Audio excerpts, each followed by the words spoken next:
आज का हमारा टॉपिक है पदार्थ या द्रव्य। इसको इंग्लिश में क्या बोलते हैं? Matter over substance. यानी आज हम जानेंगे कि मैटर या सबस्टेंस क्या है, किसे कहते हैं। अगर हम इसके डेफिनेशंस की बात करें तो यहाँ पे लिखा गया है कि जो वस्तु स्थान घेरता हो तथा जिसमें द्रव्यमान या बाहर हो उसे क्या कहते हैं? पदार्थ कहते हैं। कहने का मतलब है कि कोई भी वस्तु अगर वो क्या करे, स्थान को घेर ले और साथ ही साथ उसमें क्या हो, कुछ न कुछ वेट हो, तो ऐसे चीज़ों को, ऐसे वस्तु को हम क्या कहते हैं? पदार्थ कहते हैं। जैसे चाक है, चाक को देखिए, ये चाक जो है ये क्या करेगा, इसको जहाँ कहीं भी रख देंगे ये स्पेस को भी घेर लेता है और साथ ही साथ इसमें क्या होता है, कुछ न कुछ इसका द्रव्यमान होता है। और जिस वस्तु में स्थान घेरने की और भार हो, ऐसे वस्तु को क्या कहते हैं? ऐसे वस्तु को पदार्थ या द्रव्य कहते हैं। अब हम बात करेंगे कि पदार्थ में चेंजिंग, यानी पदार्थ में परिवर्तन कितने तरह के होते हैं? Changing in matter. तो पदार्थ में जो चेंजिंग होते हैं, पदार्थ में जो बदलाव होते हैं, वह पदार्थ में दो तरह के बदलाव होते हैं। जैसे फिजिकल चेंजिंग होता है और दूसरा क्या होता है? Chemical changing. इसको हिंदी में कहते हैं भौतिक परिवर्तन और इसको हिंदी में कहते हैं रासायनिक परिवर्तन। यानी परिवर्तन कह सकते हैं कि पदार्थों में जो परिवर्तन होते हैं वह दो तरह के होते हैं। पहला भौतिक परिवर्तन, दूसरा रासायनिक परिवर्तन। ठीक है, अब हमें ये समझना है कि जो भौतिक परिवर्तन है, भौतिक परिवर्तन किसे कहते हैं और रासायनिक परिवर्तन किसे कहते हैं। यानी फिजिकल चेंजिंग का डेफिनेशन क्या होगा एंड केमिकल चेंजिंग का डेफिनेशन क्या होगा।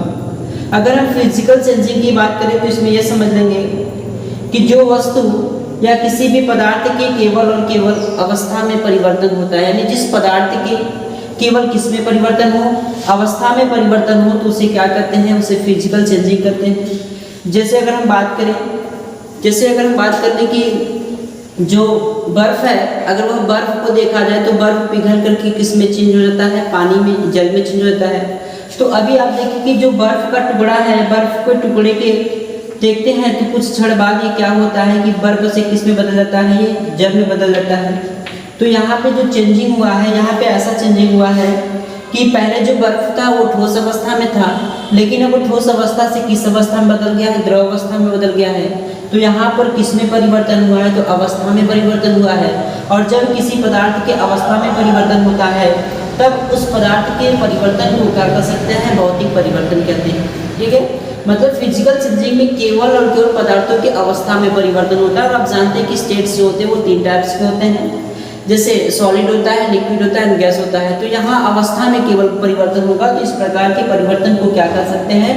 भौतिक परिवर्तन कहते हैं। जैसे दूसरा एग्जाम्पल ले लें, अगर हम जल को क्या कर लें, जल को अगर हम गर्म करें तो ये जल को जब गर्म करते हैं तो ये किस में परिवर्तित हो जाता है? वाष्प में परिवर्तित हो जाता है।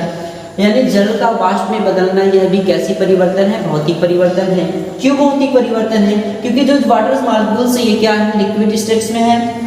और ये जो वाष्प वेपर बन रहा है, ये वेपर किस फॉर्म में जा रहा है? तो गैस फॉर्म में जा रहा है। इसलिए हम कह सकते हैं कि लिक्विड से किस में बदला है? गैस में चेंज हुआ है। तो यहाँ पर भी इसकी अवस्था में ही परिवर्तन हुआ है। और जब इसकी अवस्था में परिवर्तन होगा तो इस प्रकार के चेंजिंग से, इस प्रकार के परिवर्तन को क्या कहते हैं? भौतिक परिवर्तन कहते हैं। यहीं पर अगर हम केमिकल चेंजिंग की बात करें, रासायनिक परिवर्तन की बात करें, तो जो रासायनिक परिवर्तन है, रासायनिक परिवर्तन को इंग्लिश में कहते हैं केमिकल चेंजिंग। अब ये जो केमिकल चेंजिंग है, केमिकल चेंजिंग किसे कहते हैं, रासायनिक परिवर्तन किसे कहते हैं, तो इसमें यह बता देंगे कि जब किसी पदार्थ में परिवर्तन हो करके क्या होता हो, एक नए पदार्थ का निर्माण होता है, तब उसे क्या कहते हैं? रासायनिक परिवर्तन होता है। जबकि भौतिक परिवर्तन में नए पदार्थ का निर्माण नहीं होता था, बल्कि उसमें अवस्था में परिवर्तन होता था। रासायनिक परिवर्तन में क्या होगा कि रासायनिक परिवर्तन में उसके पदार्थ में परिवर्तन हो करके क्या होता है कि एक नए पदार्थ का निर्माण होता है। तो जब एक नए पदार्थ का निर्माण हो जाएगा तो उनको क्या कर देंगे? केमिकल चेंजिंग कर देंगे। जैसे अगर हम बात करें कागज है, ठीक है, अगर हम कागज को क्या करते हैं? कागज को जला देंगे तो कागज से जलेगा, तो कागज जलने के पश्चात क्या बनता है? राख बनता है। तो कागज का जलना एक ऐसी परिवर्तन है तो रासायनिक परिवर्तन है। यहीं पर दूध से दही बनना, तो दूध से दही बनना भी कैसी परिवर्तन है? रासायनिक परिवर्तन। तो उम्मीद है कि आपको ये चेंजिंग समझ में आया होगा। एक बार मैं चीज़ों को फिर से रिवाइज करा दे रहा हूँ कि changing in matter mainly divided into two parts.